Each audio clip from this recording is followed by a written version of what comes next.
भ्रष्टाचार इस भोरंज विधानसभा क्षेत्र में आज की डेट में भारतीय जनता पार्टी के प्रतिनिधियों द्वारा किया जा रहा है। मैं समझता हूं कि इससे पहले तो ईश्वरदास दीवान जी रहे, तब भी ऐसी बात कभी नहीं सुनने को। यहाँ पर अगर हम राठौर साहब ये कहे, यहाँ लालू और राबड़ी का युग चल रहा है।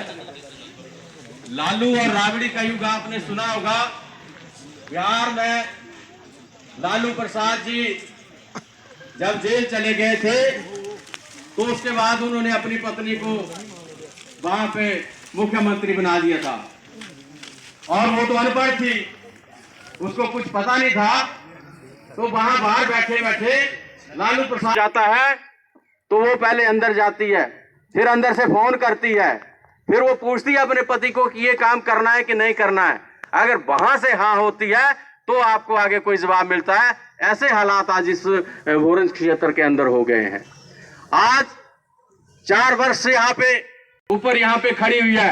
एक तरफ अनिल दीवान जी एक गुट लेके खड़े हैं, दूसरी तरफ जो है वो यहाँ पे कमलेश कुमारी खड़ी है।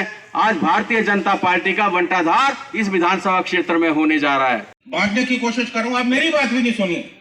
जिस दिन कांग्रेस पार्टी का कार्यकर्ता इकट्ठा हो जाएगा, चाहे पार्टी के कोई भी नेता हो, उनको आपकी बात सुननी पड़ेगी। ये मैं आप लोगों से आह्वान करता हूं।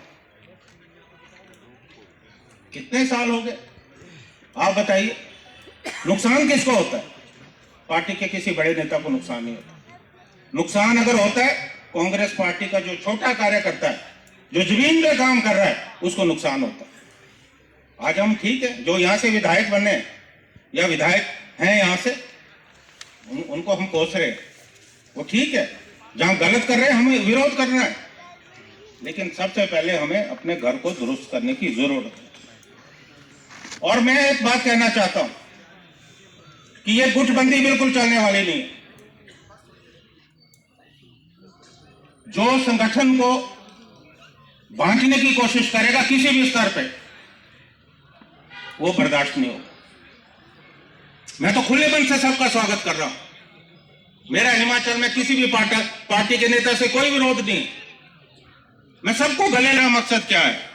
मैं कांग्रेस पार्टी को हिमाचल में पुनर्स्थापित करना चाहता हूं। मैंने तो कभी चुनाव नहीं लड़ा।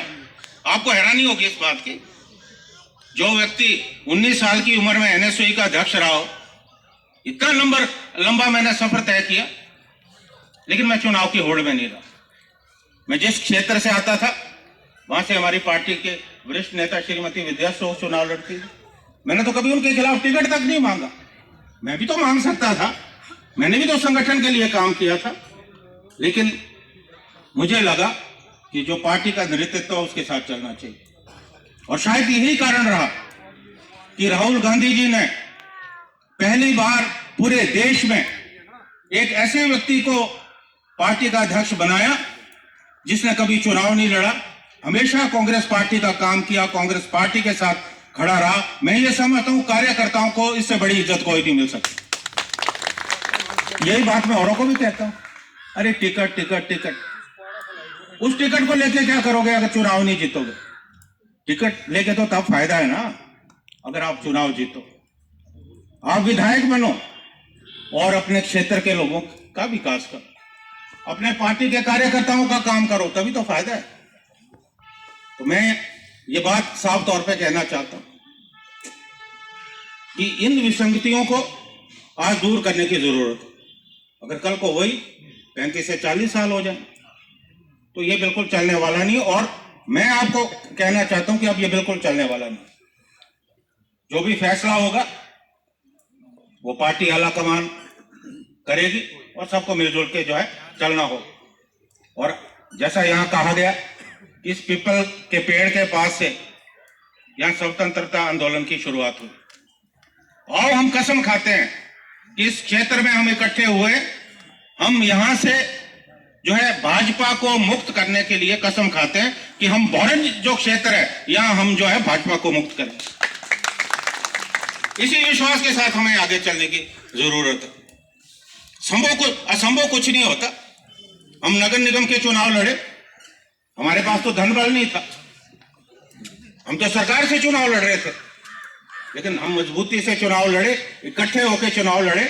हम 4 में से 2 जगह पे हमारे नगर निगम बने, और अभी तो सोच ही नहीं सकता था कोई। पूरी ताकत लगी भारतीय जनता पार्टी, पूरी मशीनरी लगी, लेकिन हमने मुद्दों पे आधारित राजनीति की। हमने महंगाई का मुद्दा पकड़ के रखा, और आज देखते हैं आप किस तरह से महंगाई बढ़ रही है। हमने बेरोजगारी का मुद्दा पकड़ के रखा। हिमाचल आज 3रे नंबर पर। अब तो नौकरियां मिलती नहीं, अगर थोड़ी बहुत नौकरियां कहीं निकली हैं, बाहर के लोगों को दी जा रही। सर, ये जो पद यात्रा है, इसका उद्देश्य क्या है कांग्रेस का? देखिए, इस पद यात्रा के जरिए हम लोगों के बीच में जा रहे हैं, और जो भारतीय जनता पार्टी की चाहे केंद्र की सरकार हो या हिमाचल की सरकार हो, उनकी जो जन विरोधी नीतियाँ हैं, उन नीतियों से लोगों को अवगत करा रहे हैं। और जो भ्रामक प्रचार करें उससे लोगों को जो है अवगत करा रहे हैं, और संगठन को और ज़्यादा मजबूत करने का जो है हमारा प्रयास जारी है। हिमाचल प्रदेश में अगर कांग्रेस की सरकार आती है तो उसके दौरान आपके मुद्दे क्या रहेंगे? देखिए, सबसे बड़ा मुद्दा तो आज प्रदेश में कहीं विकास नहीं है, पूरा विकास के काम जो है बंद पड़े। महंगाई अपने आप में बहुत बड़ा मुद्दा है, उसी तरह बेरोजगारी मुद्दा है, कानून व्यवस्था मुद्दा है। जब से ये सरकार बनी है, समाज का हर वर्ग, चाहे युवा हैं, महिलाएं, हमारे छोटे दुकानदार हैं, हमारे छोटे व्यापारी हैं, अनुसूचित जाति के लोग हैं, अनुसूचित जनजाति के लोग हैं, कोई भी वर्ग जो है, इन्होंने किसी को रियायत जो है दी नहीं। इन्हीं सभी मुद्दों को लेकर जो है हम चुनाव लड़ेंगे, और मुझे पूरा विश्वास है कि जिस ढंग से इन 4 उपचुनावों में कांग्रेस पार्टी की बहुत बड़ी जीत हुई है, 2022 में निश्चित तौर पे कांग्रेस अपनी वापसी करेगी। अपनी तरफ से संबोधित कर रहा हूँ सभी सम्मानीय कांग्रेस कार्यकर्तागण।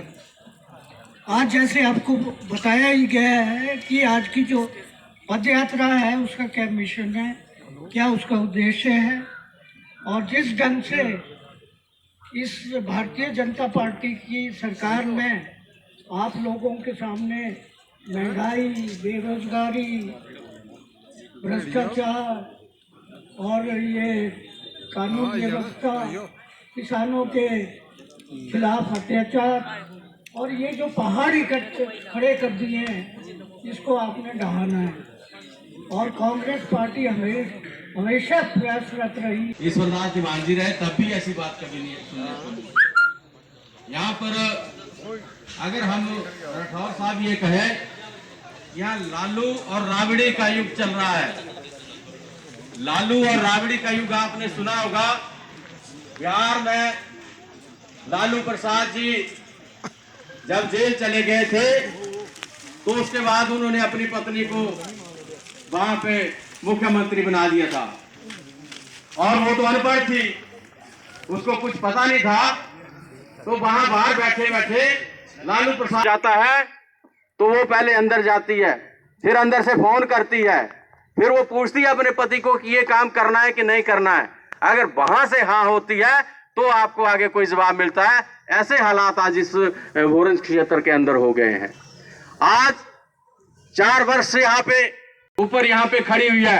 एक तरफ अनिल दीवान जी एक गुट लेके खड़े हैं, दूसरी तरफ जो है वो यहाँ पे कमलेश कुमारी खड़ी है। आज भारतीय जनता पार्टी का बंटाधार इस विधानसभा क्षेत्र में होने जा रहा है।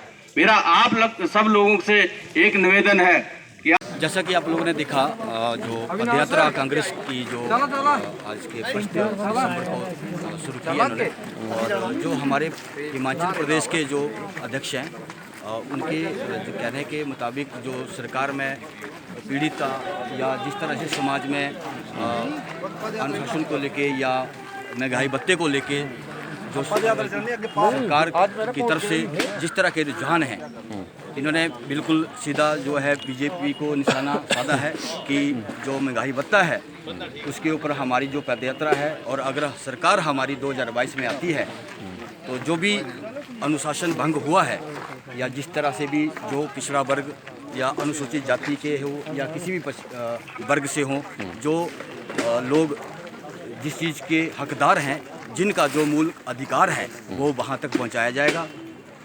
इसी के साथ आर के सिंह, जय हिंद, जय भारत।